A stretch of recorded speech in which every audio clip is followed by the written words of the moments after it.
So this is not as formal as it might appear, but I wanted to put together some slides because I really wanted to show a lot of media, since what I want to think through are sort of critical and uncritical approaches to media, right? And kind of the knowledge in the space that media produces and how we might think about it in two different ways. So as Regina mentioned, I came from environmental psychology here at the Graduate Center. I now teach in communication and media studies, which has been a very interesting experience because although they are obsessed with quantitative measurements like everyone else, at Fordham there was this historical break, I guess, within the university, and the business school felt their students weren't being properly educated in our communication and media studies department. So they created a second communication and media major just for business students, which is supposed to go into marketing and PR and all of these things. And we were sort of left to just kind of critically explore from this interdisciplinary humanities, social science perspective what media and communications are. So we sort of got a free pass from the university. And then we're also creating a new media and digital design program that I'm involved with that draws from different departments. There's 5 kind of key departments that contribute to that. And then the Urban Law Center, which is at the Fordham Law School. I'm also faculty there, and we're very interested in municipal Wi-Fi, how to actually build up publicly owned, controlled, and sustained community Wi-Fi, which, as I'll get to in a bit, is illegal in 22 states. It's right? illegal? Illegal, that's correct. Wow. Because there are state laws that have been put on the books by telecommunication companies lobbying to say, if you're going to provide public Wi-Fi, you have to pay a private company to provide it. The government can't directly do it.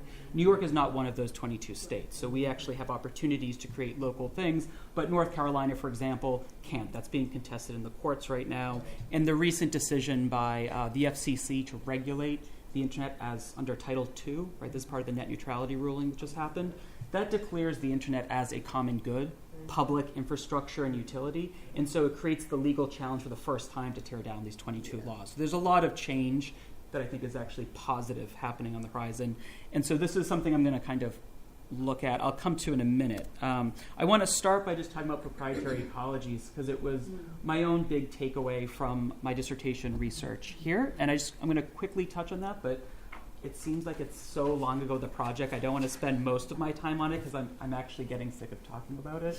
I still love the work. It's just, yeah. Then what I want to touch on next is some contemporary examples and sort of screenshots that I pulled to talk about the relationship between uneven development and psychological distance and the way proprietary ecologies and media specifically kind of allow these two to shape each other and build off of one another. And then to think about more critical media and methods that could actually challenge or counter sort of uneven development and reduce the psychological difference between the self and the other. So the kind of initial idea of proprietary ecologies are multi-dimensional ecosystems of privatized data flows within which everyday life increasingly takes place. And I theorize this as an ecology because the concept brings together an IT discourse of like information systems that happen at various scales, i.e. information ecology, with a spatial understanding of the relations of production and reproduction at various scales, so that'd be more like political ecology. So understanding that a lot of the privatization, monetization, corporatization that we experience in everyday life and meat space and interpersonal communications, this happens at multiple scales, and it involves the information systems and the databases and the software programs that we interact with on a daily basis. So the modes that privatize public education are very similar to the modes that have privatized our social networks. Right? This is part of the same kind of process, and it certainly uses the exact same kind of capitalist property model, right? That's organized around the enclosure of private property and the regulation of access to that property in order to generate value or revenue. And so it's important to think of not just about Facebook as being a private space or just about your cell phones being a private space, but these are part of a larger proprietary ecology in which we operate. And a lot of this data aggregated from different locations are ending up in the same databases and analyzed alongside each other as well. So it's better not to think about these social media as discrete points that don't interact, right? And it's also important to remember that proprietary ecologies sort of produce these research relationships that are ongoing that we have with these companies and this media, and they're very difficult to see, right? The algorithms that power a lot of these applications, the things that allow them to monetize data and generate revenue, those are their corporate trade secrets, right? They don't just want you to know so that they just deter the consumer, but they also don't want the public to know because then it would, they believe, would hamper their ability to compete against other corporations, right? So Google letting you know exactly how it returns a search result might benefit Bing or someone else, they would say. So these research relationships that are building knowledge on us through our engagements in the production of data are very opaque and kind of legally so.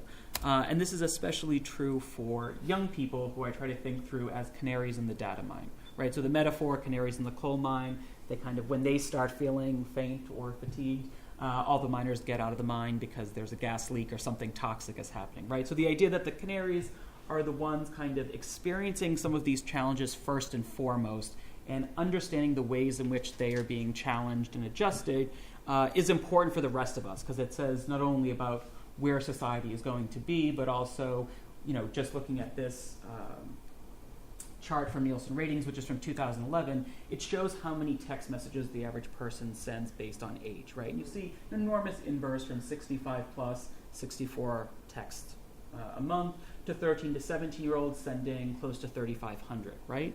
And so not only is one, producing enormous amounts of data and one producing almost no data, right? But the laws, again, that we have on the books that regulate data communication and text messages is very different than phone calls, right? You have to get a warrant to physically tap a phone conversation. You don't need to get a warrant to just pick up everyone's email and text message the moment it transmits across public space, right? So the way in which young people are communicating is more kind of conditioned to be monetized. It's more prone to government surveillance. It's a very different reality than the way people of this generation traditionally communicate, right? So we want to keep this in mind. And this is what I had in mind when I did my dissertation project here, which was participatory, called mydigitalfootprint.org. You can go there. It's sort of an archive of the whole project, so I'm going to go through it in lightning speed. But if you go there, you'll get a better sense of the project, as well as the whole dissertation is up there. What I wanted to do was recruit young people in New York City, 14 to 19 years old, for roughly 2-hour, in-depth, semi-structured interviews that explored their daily relationships with proprietary media and how they understood privacy, property, and security. Kind of these three areas, how they did or how they didn't understand it, right? And the big takeaway from these 15 interviews was this highly scientific quantified chart that I created.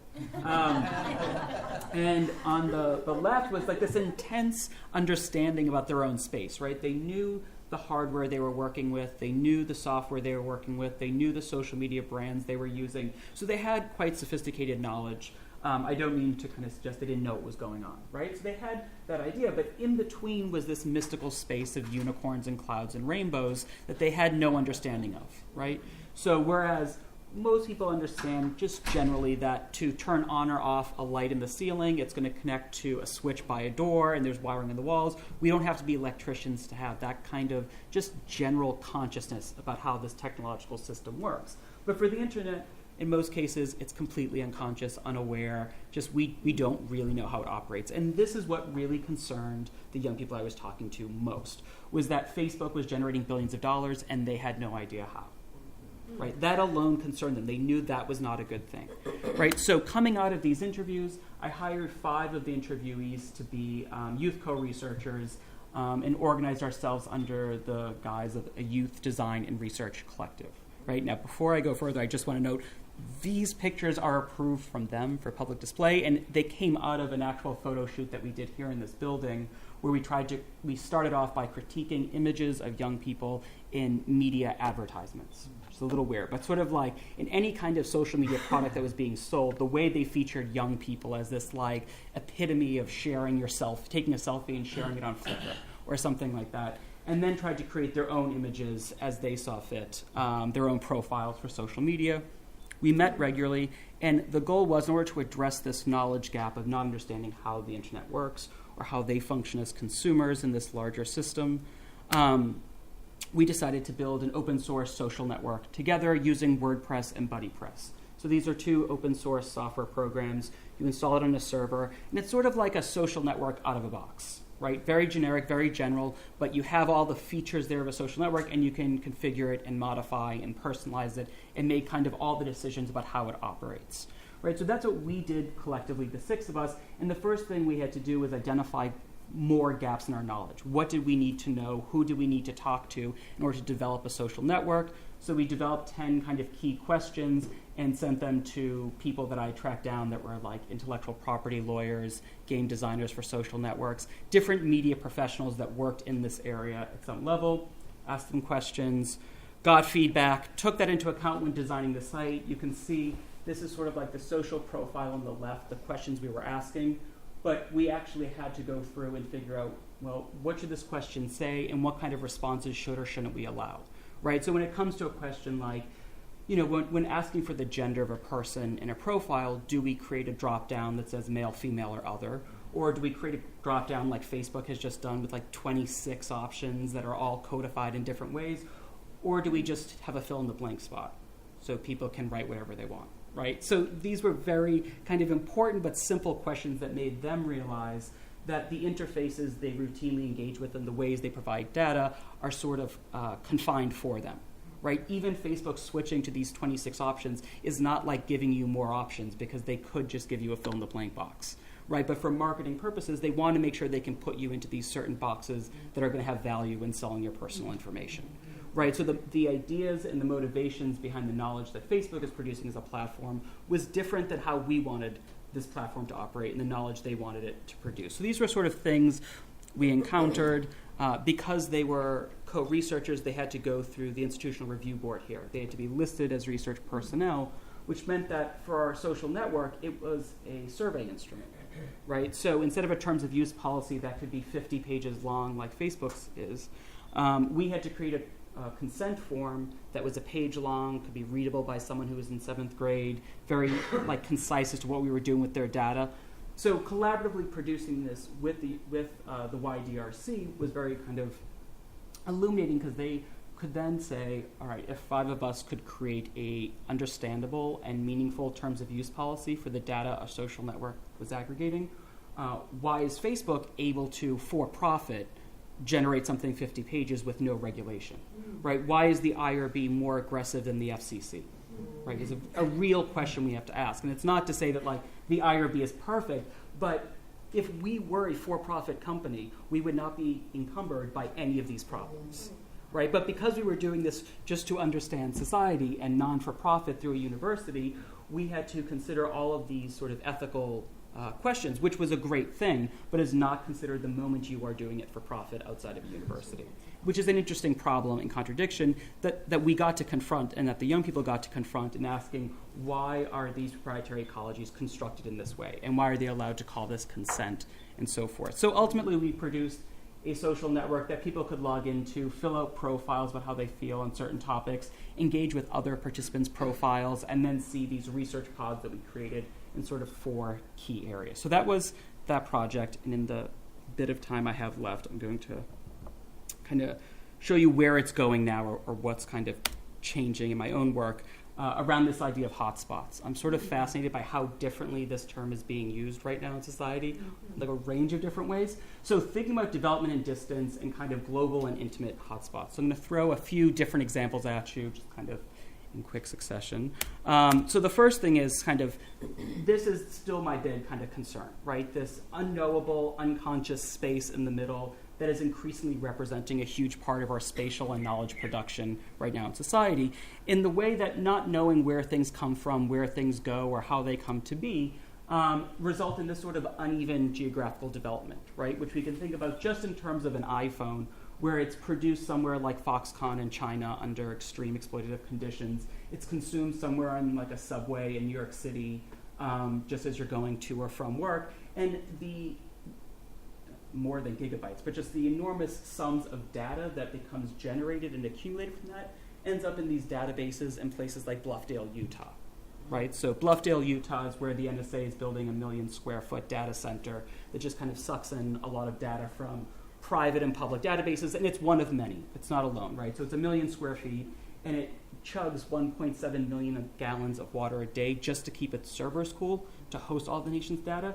And yet we get to believe this is cloud computing, right? So when you hear the cloud, right, it may not always be at this scale, but there are these things that physically exist somewhere in the world that you're never seeing. So the accumulation of your data and the effect it might have beyond that immediate experience is geographically separated from you, right? So you don't ever really have to encounter that in a physical or tangible way.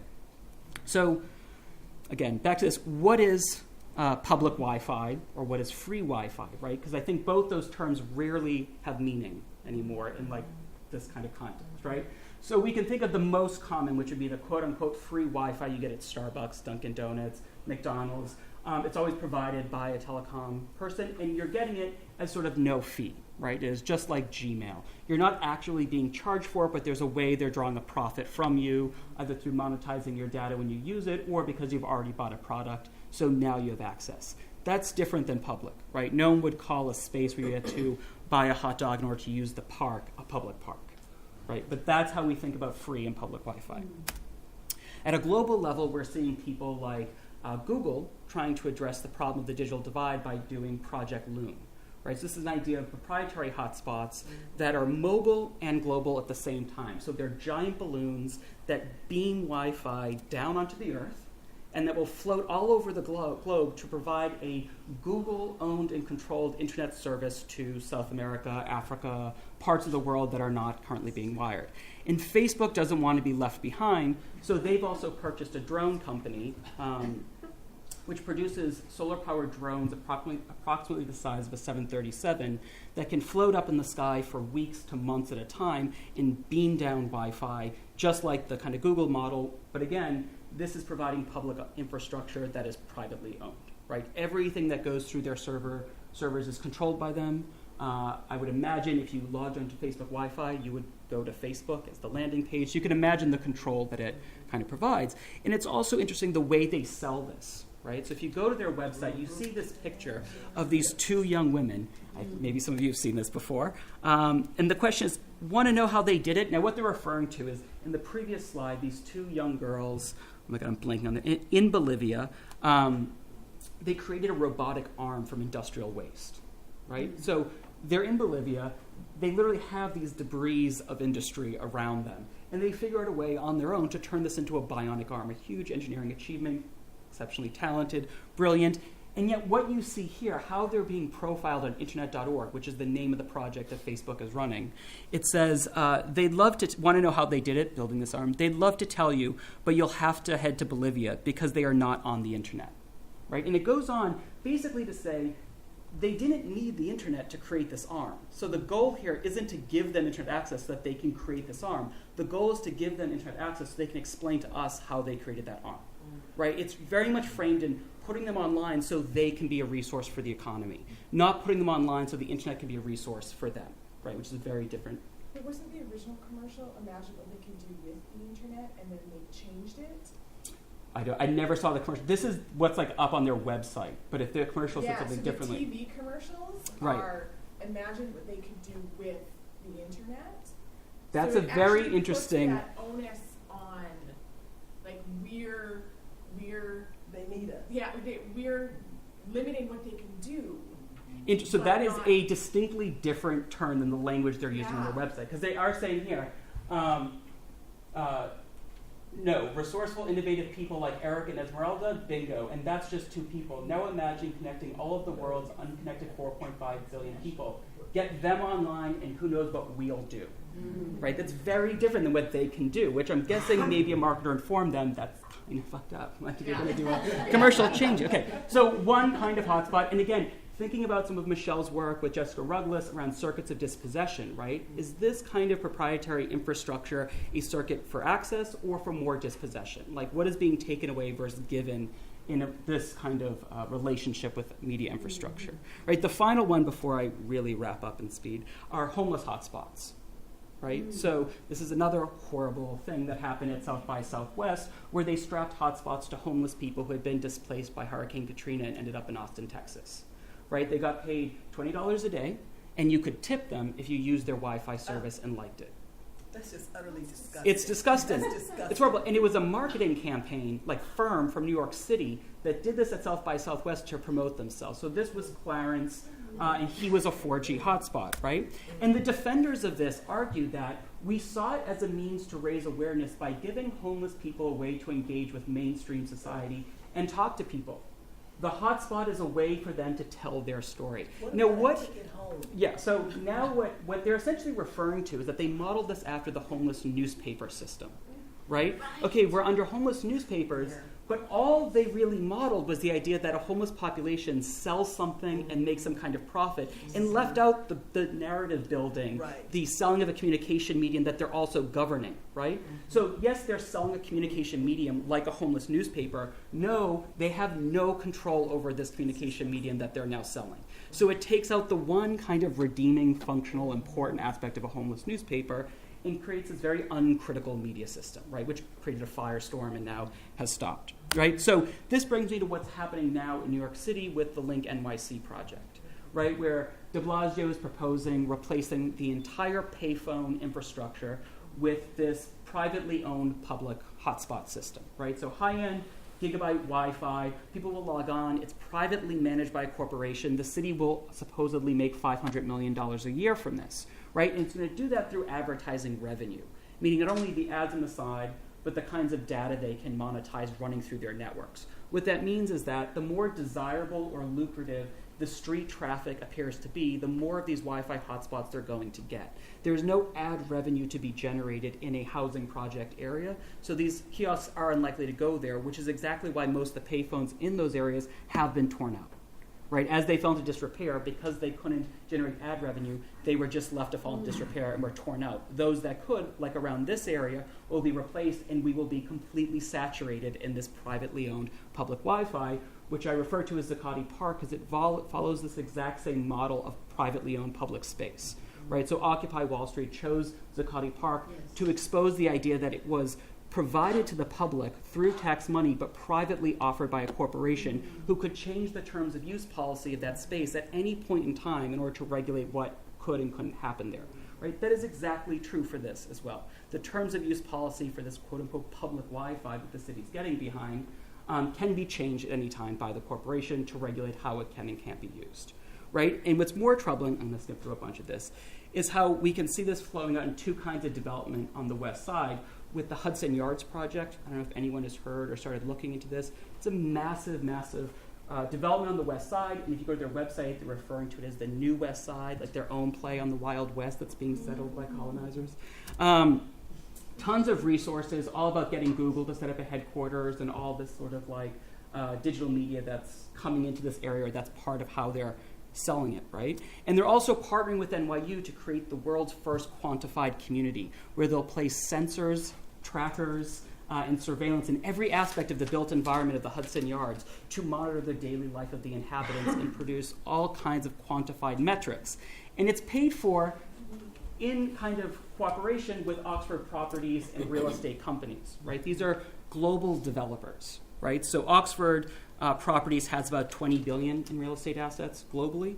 And related developers have, related companies has about the same in terms of real estate investment, but also another $1.5 billion in equity capital that they manage. Right? So these are huge movers in the economy that see the idea of you don't just build a large real estate development anymore. You have to quantify it in order to sell it at higher values. Right? So the kind of quantification going on in this community is going to be designed to increase the real estate value for the property owners, right? Which is a very different case than how we might think about data being used. I'm sort of quoting Michelle, quoting Sandra Harding, but that should not make right in the realm of knowledge production. So this idea about big data, the desire to monetize certain things, and that motivates all else, this should not be the primary motivator for doing kind of media research or doing media practice. And if we think about how this New York payphone will play out, what I'm looking at specifically are the Amsterdam housing projects on the Upper West Side, which are right next to Lincoln Center campus where I teach, right? So they're literally across the street. They're right there. You can see this map, all the red dots are the payphones in the area, right? So when they're turned into Wi-Fi, you can see that that area is just left without any kind of Wi-Fi there. And so it's denied this sort of attention in this new economy the way the Hudson Yards is getting some of it. And yet it receives enormous attention, and it becomes a hotspot in another sense where the WNYC map from 2011, which was the most aggressive year of stop and frisk, they identify these specific areas as hotspots, right, which receive more police attention than the surrounding areas. So Amsterdam houses in 2011 alone had about 900 stop and frisks, Okay, 2 guns were confiscated. Only 3,000 people live in those few blocks, right? Fordham, which is like across the street, had something like 50 frisks. Okay, in just that same period of year. So the kind of attention that does and doesn't get, and the kind of technology and resources that goes into these different kinds of attention is important, especially when you think about that, like juxtaposed with the Hudson Yards project below it. So I'm going to stop there, but I do want to throw one positive example that what I've been looking at is in Red Hook, which also has a significant number of public housing developments in Brooklyn. They've built this community hotspot, right, where the community actually builds, owns, manages, and governs their own local Wi-Fi system. And they have a group of digital stewards, which are young people, 19 to 25, that work on it in 6-month increments and then sort of transition into high-tech companies after that. So that these are models we could be adapting and could be using that are more critical, that sort of bring together the idea of getting involved in media production, leading to more critical media literacies. That's a lot that I threw at you, but that's it. Thank you.